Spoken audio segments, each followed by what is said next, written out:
바울은 데살로니가 교회 성도들에게 첫 번째 편지를 보낸 후에 다시 두 번째 편지를 보냈습니다. 데살로니가에 보낸 두 번째 편지가 바로 데살로니가 후서입니다. 먼저 데살로니가 교회에 대해서 살펴보면 사도행전 17장에 보면 바울이 데살로니가에서 교회를 세운 내용이 나옵니다. 바울은 자신의 제2차 선교 여행 중에 마게도냐의 수도인 이 데살로니가를 찾아가게 됩니다. 당시 데살로니가는 헬라 문화권에 있는 이방인들의 도시였고 디아스포라 유대인들이 섞여 사는 곳이었습니다. 바울은 그곳에서 가죽으로 천막을 만들어 그 수익금으로 주님의 복음을 전했습니다. 그 당시 데살로니가에는 유대인의 큰 회당이 있었습니다. 바울은 그곳 회당에서 새 안식일, 즉 3주 동안 성경을 가지고 말씀을 전했습니다. 뜻을 풀어서 그리스도가 해를 받고 죽은 자 가운데서 다시 살아나야 할 것을 증언하고 내가 너에게 전하는 이 예수가 곧 그리스도라고 했습니다. 그랬더니 그 중에 어떤 사람, 즉 경건한 헬라인의 큰 무리와 적지 않은 기부인들도 권함을 받고 바울과 실라를 따랐다고 했습니다. 그렇게 해서 탄생한 교회가 바로 데살로니가 교회였습니다. 바울의 데살로니가에서의 사역은 매우 짧았지만 그 영향은 너무나 컸습니다. 복음을 받아들이지 않은 유대인들은 이런 일들을 시기하여 길거리에 불량배들을 동원해서 성을 시끄럽게 하고 사도들의 사역을 방해했습니다. 이들의 박해가 얼마나 심했던지 바울 일행은 하는 수 없이 이제갓 예수 믿은 마치 갓난 아기 같은 교회를 남겨둔 채로 베레아로 피신을 할 수밖에 없었습니다. 최선을 다해 가르쳤지만 시간이 너무 부족했습니다. 이제 홀로 남겨진 데살로니가 교회 성도들은 많은 환난과 혼란을 홀로 겪게 되었습니다. 성도들마다 이제 예수 감 믿은 사람들이었기 때문에 바울이 전해주는 종말과 재림에 대한 메시지를 다 이해할 수가 없었습니다. 바울은 이런 형편에 있는 교회를 떠나자니 마치 젖먹이 어린 아기를 남겨두고 떠나는 엄마의 심정처럼 마음이 너무 무거웠습니다. 베레아를 거쳐 아덴에 이른 바울은 데살로니가 교회에 대한 염려와 책임감 때문에 가만히 있을 수가 없어서 신실한 믿음의 아들 디모데를 데살로니가로 보내 교회의 형편을 알아보게 했습니다. 그랬더니 전혀 뜻밖에도 데살로니가 교회 성도들이 예수를 잘 믿는다는 것입니다.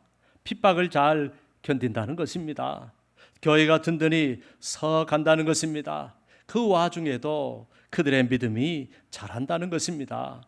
비록 이들이 너무나 짧은 신앙생활을 했지만 예수님을 인격적으로 만나고 체험했기에 좋은 신앙관을 가져서 주님과 주의 사도들을 본받는 자들이 되고 환난 속에서도 성령의 기쁨으로 말씀을 받는 자들이 된 것입니다.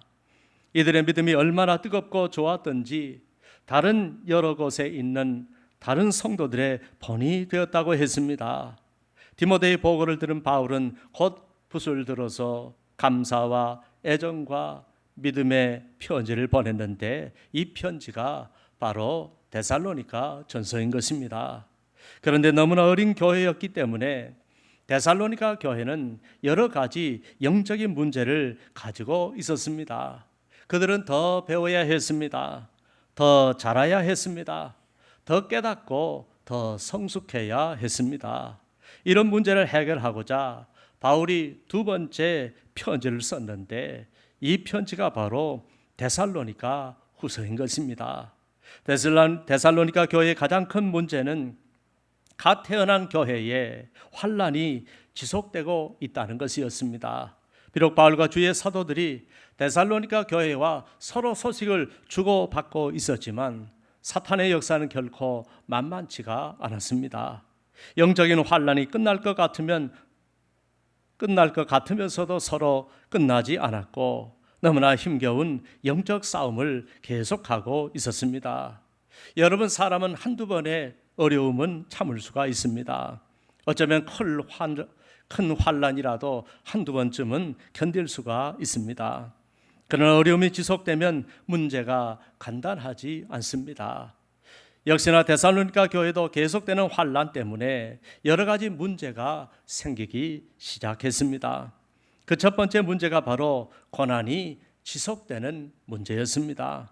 환난을 참고도 참아도 환난이 사그러들지 않는 것입니다.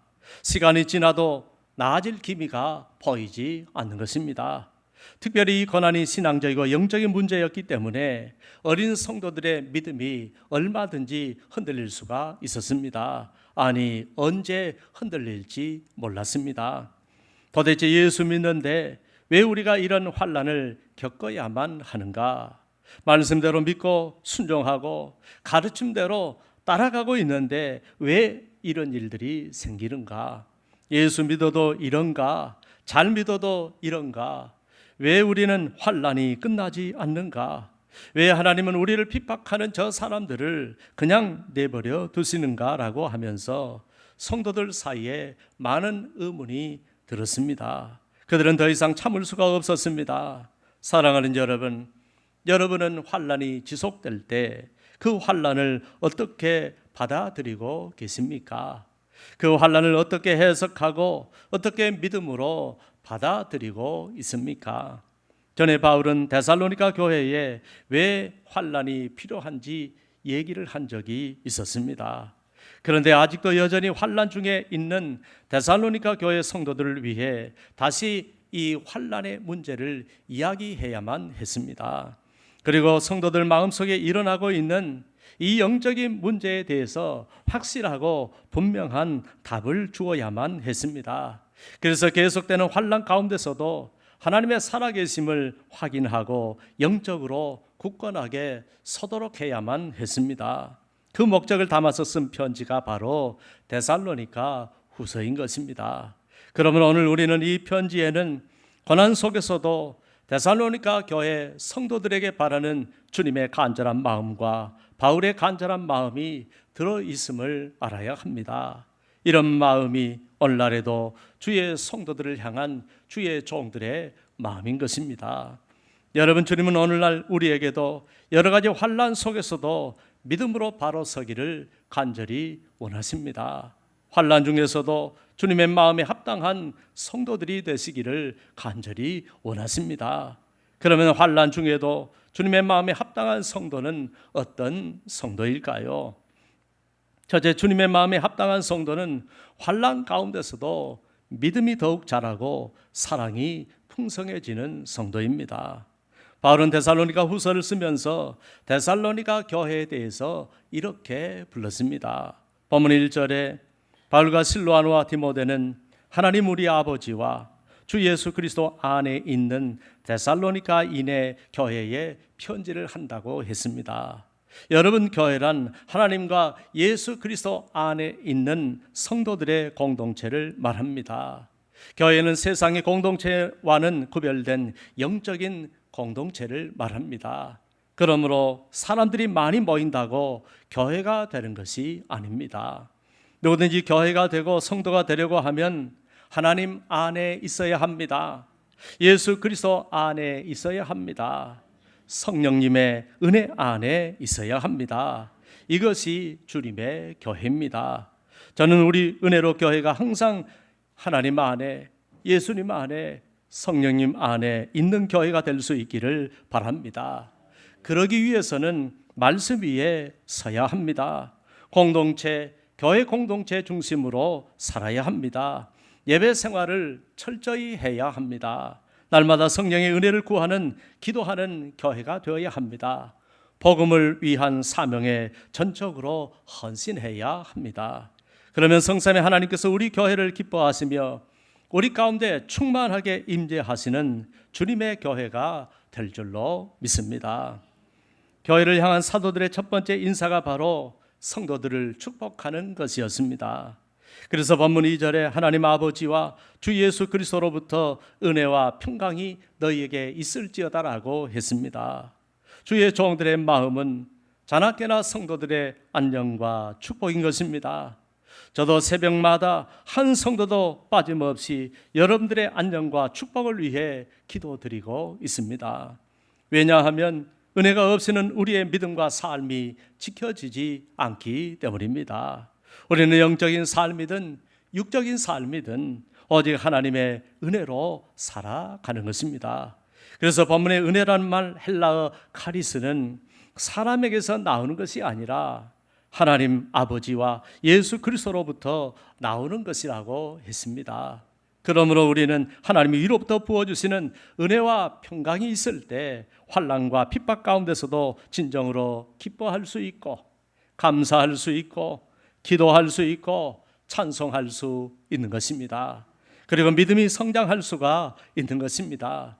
그러므로 우리 모두 하나님의 은혜와 평강이 날마다 우리 삶 속에 충만하기를 기도하는 성도가 되어야 할 줄로 믿습니다. 그 다음 바울은 하나님께 감사를 드렸습니다. 바울이 감사한 이유가 무엇일까요? 본문 3절에 형제들아 우리가 너희를 위하여 항상 하나님께 감사할지니 이것이 당연함은 너희의 믿음이 더욱 자라고 너희가 다 각기 서로 사랑함이 풍성함이니 라고 했습니다. 바울과 사도들이 감사한 이유는 데살로니가 교회 성도들의 믿음이 잘 자라고 있다는 것입니다. 그리고 한 사람도 빠짐없이 다 같이 서로 사랑하고 또 그 사랑이 점점 풍성해지고 있다는 것입니다. 사랑하는 여러분, 교회 종들이 하나님께 가장 기뻐하고 가장 크게 감사할 수 있는 것은 바로 여러분들 때문입니다. 여러분들의 믿음이 자라는 것 때문입니다. 그리고 여러분들이 서로 뜨겁게 사랑하는 것 때문입니다. 데살로니가 교회 성도들은 소수만 사랑한 것이 아닙니다. 대부분 사랑한 것도 아닙니다. 한 사람 한 사람 다 사랑했다고 했습니다. 온 교회가, 온 교우들이, 온 성도들이 얼마나 열심히 사랑했던지 그 사랑이 풍성했다고 했습니다. 저는 우리 은혜로 교회 온 성도들이 한 사람도 빠짐없이 서로 사랑하고 사랑이 풍성한 교회가 되기를 주님의 이름으로 축원합니다.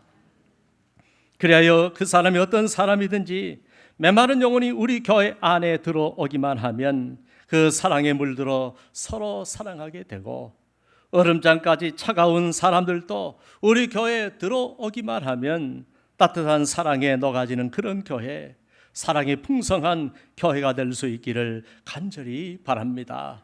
이를 위해 우리에게 필요한 것은 모두에게 서로 먼저 다가가는 것입니다. 먼저 가서 인사를 하는 것입니다. 먼저 다른 사람의 손을 잡아주는 것입니다.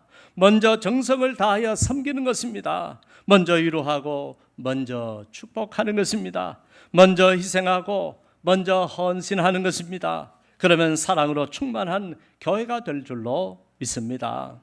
또 이를 위해 우리가 버려야 할 것은 시기와 질투와 불평과 원망입니다. 서로 관계를 깨고 상처를 주고 벽을 쌓고 담을 쌓는 모든 것들을 다 버려야 할 줄로 믿습니다. 그렇게 믿음이 자라고 사랑이 풍성한 교회가 되면 주님이 가장 기뻐하시는 교회가 되고 주님의 마음에 합한 교회가 되는 것입니다. 주님은 그런 교회에 더 풍성한 은혜를 내려주시고 더 많은 영혼들을 보내주실 줄로 믿습니다. 그러므로 여러분이 주님의 마음에 합한 성도가 되고 싶다면 항상 주 안에서 믿음이 자라나는 성도들이 되시기를 바랍니다. 서로 사랑하는 성도들이 되시기를 바랍니다. 먼저 다가가고 먼저 사랑하는 성도들이 되시기를 바랍니다. 그래서 모두가 오늘보다는 내일이 더 좋고 올해보다는 내년이 더 좋아지고 달이 가고 해가 갈수록 더 좋아지는 성도들이 되시기를 바랍니다. 환난 가운데서도 결코 정체되지 말고 변질되지 말고 낙심하지 말고 시험 들지 말고 항상 주님을 향하여 믿음이 자라나는 주의 성도들이 되시기를 바랍니다.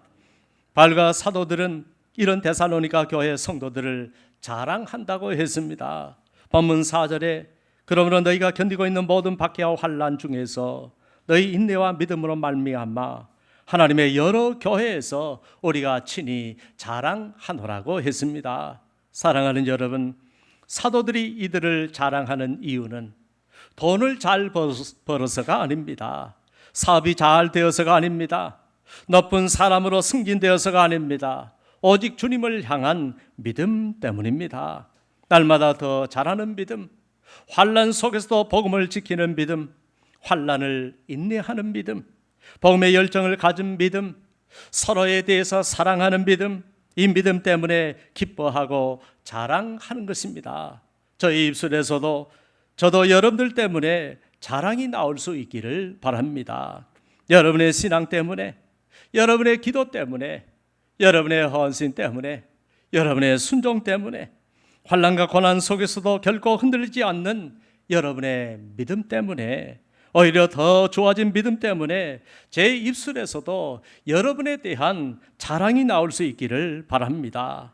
그렇게 될 때 하나님께서 여러분들에게 더 풍성한 은혜와 복으로 넘치게 하시고 우리 교회는 은혜 충만, 성령 충만한 교회가 될 줄로 믿습니다.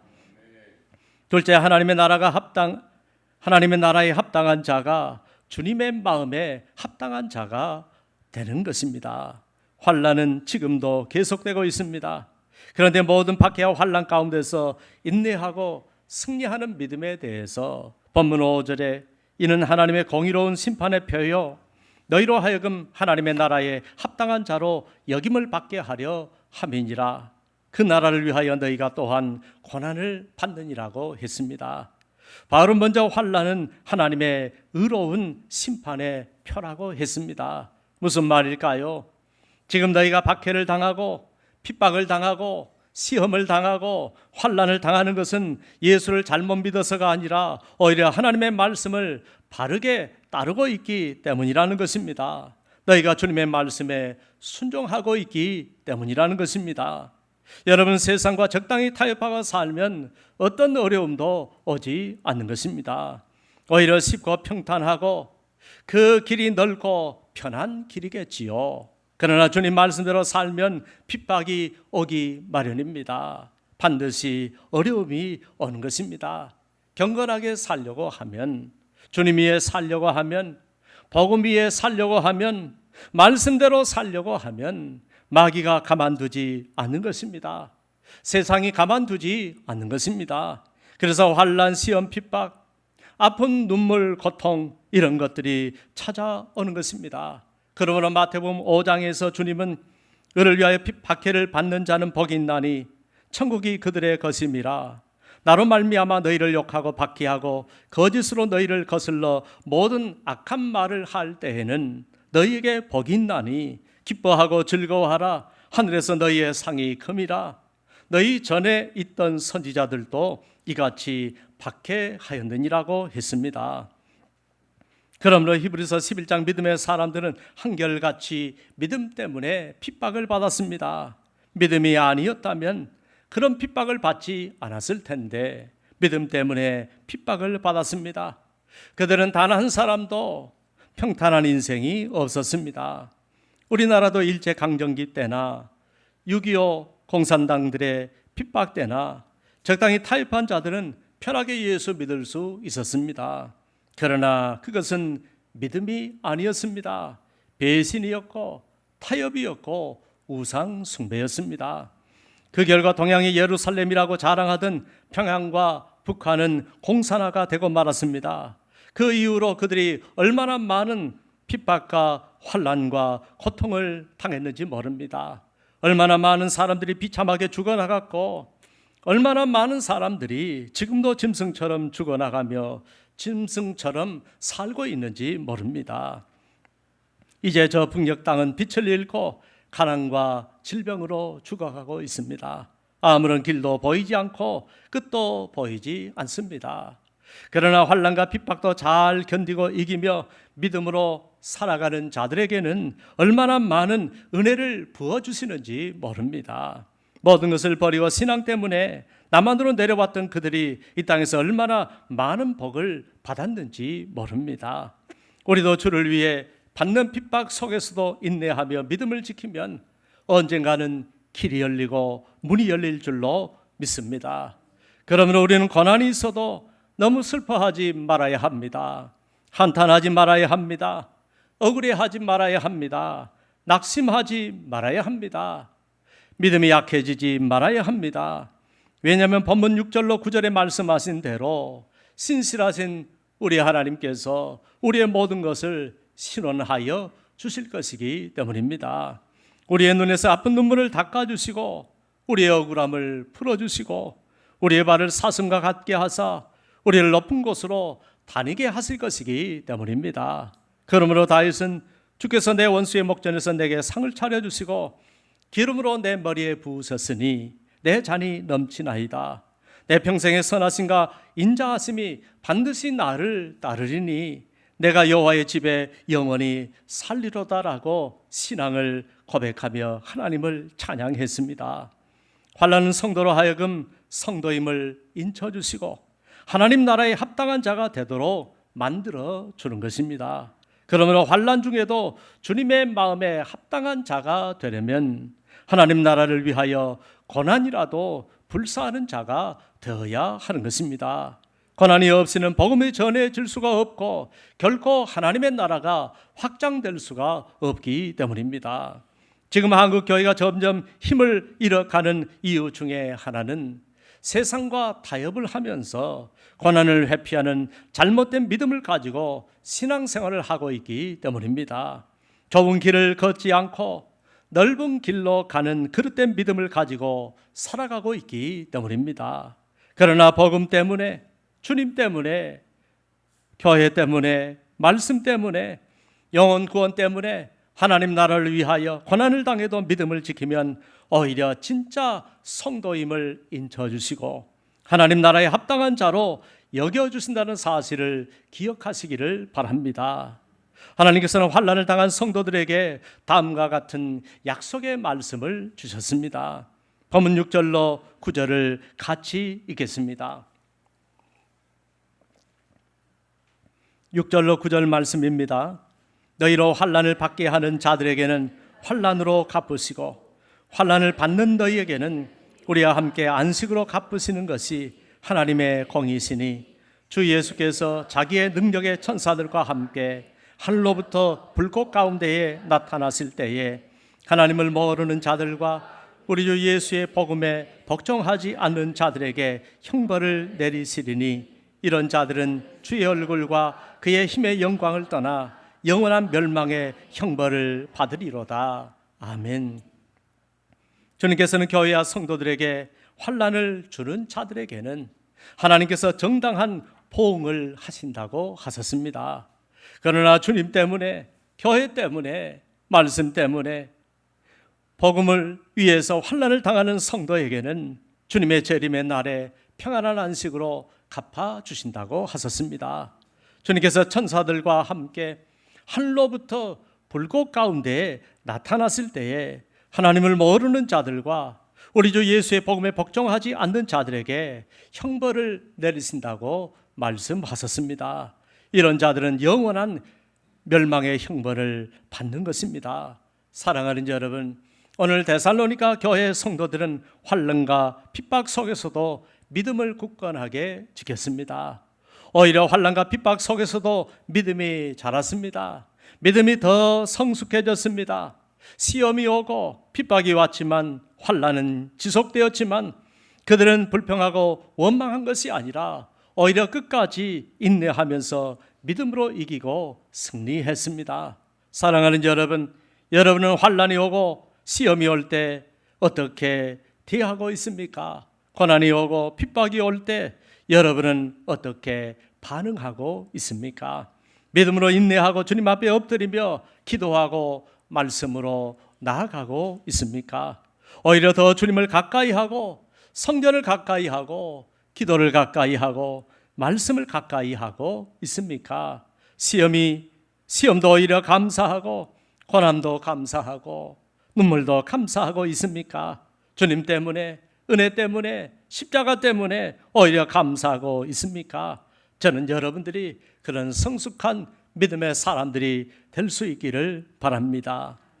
여러분, 하나님 나라를 위하여 고난을 받고 시험을 받고 그래도 참고 견디고 믿음을 지키며 희생하고 헌신하고 주님의 몸된 교회와 복음을 위하여 기도하며 승리하는 자는 어떤 은혜를 받을까요? 첫째, 하나님이 영광을 받습니다. 둘째, 환난을 견딘 성도들 때문에 다른 성도들의 믿음까지 좋아져서 하나님이 다른 성도들에게까지 경이로우심을 받습니다. 그러므로 본문 10절은 그날에 그가 강림하사 그의 성도들에게 영광을 받으시고 모든 믿는 자들에게서 놀랍게 여김을 얻으시리니 이는 우리의 증거가 너희에게 믿어졌음이라고 했습니다. 그러므로 사랑하는 여러분, 우리는 오늘이 전부가 아닙니다. 비록 오늘은 힘들어도, 오늘은 괴로워도, 오늘은 안 풀려도, 오늘은 문제가 있어도 절망하지 맙시다. 이겨 승리합시다. 십자가를 바라봅시다. 주님을 바라봅시다. 그분 앞에 엎드립시다. 주님을 가까이 합시다. 그래서 하나님 마음에 합당한 자가 되기 위하여 하나님 나라를 위해 모든 환난 가운데서 인내하고 온갖 박해 가운데서도 믿음으로 살아갑시다. 셋째, 주님의 마음에 합당한 자는 환난 가운데서도 그 부르심에 합당하게 행하는 자입니다. 즉 환난 중에도 사명을 내려놓지 않는 자입니다. 모든 성도들에게는 사명이 있습니다. 부르심이 있습니다. 그 부르심의 이유와 목적이 있습니다. 한마디로 주님의 마음에 합당한 자는 그 부르심의 사명에 합당하게 행하는 자가 되어야 하는 것입니다. 무엇보다 환난 중에서도 자기의 사명을 온전히 감당하는 자가 되어야 하는 것입니다. 그런데 문제는 우리 인간은 너무나 영적으로 어리석어서 그것을 지키기가 어렵다는 것입니다. 그러므로 이를 위해서는 하나님께 쉬지 않고 은혜를 구해야 하는 것입니다. 바울과 사도들은 이렇게 기도했습니다. 본문 11절에 이러므로 우리도 항상 너희를 위하여 기도함은 우리 하나님이 너희를 그 부르심에 합당한 자로 여기시고 모든 선을 기뻐함과 믿음의 역사를 능력으로 이루게 해달라고 기도한다고 했습니다. 기도 없이는 그분의 부르심에 합당한 자가 될 수 없기 때문입니다. 죄인은 우리 인생들이 모든 선한 것을 항상 기뻐할 수도 없습니다. 믿음의 역사를 능력 있게 이룰 수도 없습니다. 우리의 힘으로는 안 되기에 하나님의 은혜가 필요한 것입니다. 더더욱 우리 주변에는 우리의 사명을 방해하는 악한 자들이 있습니다. 그들을 통해 마귀까지 역사합니다. 그러므로 반드시 하나님의 은혜가 있어야 하는 것입니다. 그 은혜를 가지고 와야 하는 것입니다. 그 은혜는 오직 기도로부터 오는 것입니다. 위로부터 아버지께서 부어주시는 것입니다. 우리는 위로부터 부어주시는 하나님의 은혜로만 모든 시험을 이기고 아버지의 뜻을 이룰 수가 있는 것입니다. 그러므로 바울과 사도들은 우리가 너희를 위하여 항상 기도한다고 했습니다. 한시도 기도 없이는, 기도의 은혜 없이는 안 된다는 것입니다. 그래서 바울과 사도들은 항상 감사하고 항상 기도를 한 것입니다. 여러분들도 항상 주님의 은혜에 감사하고 항상 주님의 은혜를 구하시는 성도들이 되시기를 바랍니다. 넷째, 마지막으로 주님의 마음에 합당한 자는 주님께 영광을 돌리는 것을 잊지 않습니다.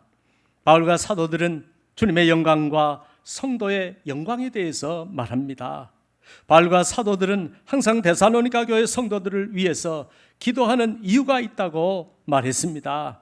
본문 12절에 우리 하나님과 주 예수 그리스도의 은혜대로 우리 주 예수의 이름이 너희 가운데서 영광을 받으시고 너희도 그 안에서 영광을 받게 하려 함이라고 했습니다. 궁극적으로 모든 일의 끝에는 주님의 이름이 높아지고 주님이 영광을 받으시고 그 다음에 우리는 주님의 은혜로 영광을 받는 것입니다. 여러분, 인간에게 독립된 영광은 없습니다. 나 혼자만의 영광은 없습니다. 주님 없는 영광은 없습니다. 우리는 주님의 은혜로 영광을 받는 것입니다. 주님을 벗어나서 영광을 받는 것이 바로 교만입니다. 그것이 바로 주님의 자리에 오르는 것입니다. 그러므로 우리 중에 누구도 주님과 상관없는 영광을 원해서는 안 됩니다. 주님의 영광을 먼저 나타내지 않고 우리가 먼저 영광을 취해서도 안 됩니다. 주님이 먼저 영광을 받으시고 우리는 그 후에 영광을 받아야 하는 것입니다. 먼저 우리가 주님을 영화롭게 하고 그 다음 주님 안에서 우리가 인정을 받고 사랑을 받고 존경을 받고 영광을 받는 것은 주님께서 허락하시는 것입니다. 어떤 분들은 우리가 받을 영광을 빼버리는데, 그러나 오늘 본문은 주님은 우리 때문에 영광을 받으시고 우리는 주님 때문에 영광을 받는다고 했습니다. 그러면 우리는 너무 믿음이 좋은 것처럼, 너무 결벽증 환자처럼 굴지 말아야 합니다. 우리는 너무 겸손한 척하지 말아야 합니다. 원래 극과 극은 통하는 것입니다. 하나님 앞에서는 지극히 겸손해야 하지만 사람들 앞에서 지나치게 겸손한 척한 사람은 경계해야 합니다. 그 사람은 매우 위험한 사람입니다. 여러분, 이단이 된 사람치고 심하게 겸손하지 않은 사람이 없습니다. 주님이 인정하시는 영광까지 빼버려서는 안 되는 것입니다. 우리가 주님을 높이면 주님도 우리를 높여주시는 것입니다. 이것이 성경입니다. 이것이 주님의 마음입니다. 우리 모두 먼저 주님을 높이시면 주님께서 우리를 빛나게 해주실 줄로 믿습니다. 우리는 원님 덕에 나팔을 불고 주님 덕에 은혜를 입는 것입니다. 그러나 우리가 해야 할 일은 반드시 마지막에는 주님께 영광을 돌리고 주님께 감사하며 주님의 은혜임을 잊지 말아야 하는 것입니다. 모든 일을 마치면 항상 주님의 이름을 높이시기를 바랍니다. 주님을 먼저 자랑하시기를 바랍니다. 주님께 먼저 감사와 영광을 돌리시기를 바랍니다. 우리가 그렇게 주님을 앞세우고 나아가면 때가 되면 주님께서 우리를 높여주실 줄로 믿습니다. 이처럼 환난과 핍박 중에서도 날마다 믿음이 더욱 자라서 그 부르심에 합당한 자가 되어 우리의 말과 행실이 항상 주님을 높이는 하루하루를 살아가시기를 바랍니다. 그렇게 주님의 은혜에 감사하며 주님께 영광을 돌리며 살아가시기를 바랍니다. 그러면 영광스럽게 해주실 뿐만 아니라 혹시 우리가 이 땅에서 영광스러운 날들을 맞이하지 못할지라도 우리를 영원한 천국에서 영원히 영광스럽게 해주실 줄로 믿습니다. 환난과 핍박 중에서도 주님의 마음에 합당한 자로 살아가시기를 주님의 이름으로 축원합니다. 기도하겠습니다.